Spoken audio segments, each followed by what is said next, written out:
Казанның бокс һәм өстәл теннис үзәгендә авылның иң көчлесе бөтен Россия турнирының финал ярышлары булып узды.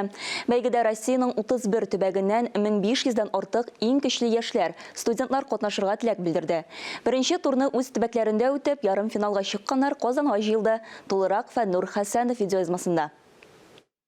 1000 ярымнан артык катнашучыдан ярым финалга 160 кеше чыкты. Көннең беренче яртысында финалга чыгар өчен көрәш барса, икенче яртысында иң көчлеләрне ачыклау өчен көч сынаштылар.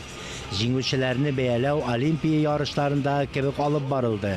Ирләр 90 килограммга кадәр һәм югарырак, хатын-кызлар арасында 70 килограммга кадәр һәм югарырак үлчәмдә оештырылды. Шулай ук һәр катнашучы аерым шәхси исәбенә баллар җыеп, үз авырлыгы үлчәмендә һәр төрдә җиңүче була ала. Как у каждого спортсмена надежда выиграть, будем бороться. Һәрбер катнашучы спортсмен кебек мин дә җиңәр өчен килдем. Үзем өйрәнгәнне булдыра алганымны күрсәтер өчен катнашам. Әлеге турнирга бик каты әзерләндек.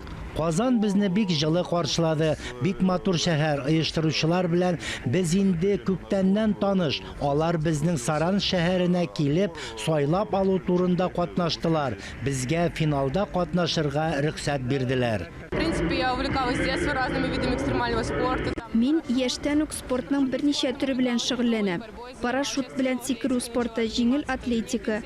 Соңгы вакытта авыр атлетикага күчтем. Монда беренче тапкыр катнашам. Әлбәттә җиңәр өчен килдем. Бөтен көчемне куеп тырышачакмын. Тренерым бик яхшы әзерләде. Ярыш барышында катнашучыларны төрлечә сынап карадылар. Авыл хуҗалыгында кулланылучы үз йөрешле машиналарны тартумы, әллә инде иң зур техниканың авыр көпчәген әйләндереп алып барумы, төрле авырлыктагы капчыкларны күтәреп күчерү дисеңме, төрле үлчәмдәге снарядлар күтәрүме, барысы да булды. Сегодня у нас проходит финал. А так, вообще, полуфиналы проходили у себя на местах.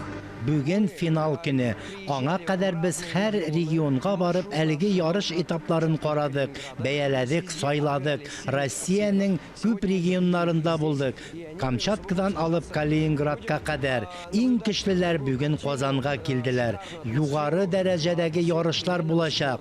Казан шәһәр өчен бу бик зур дәрәҗәле тамаша.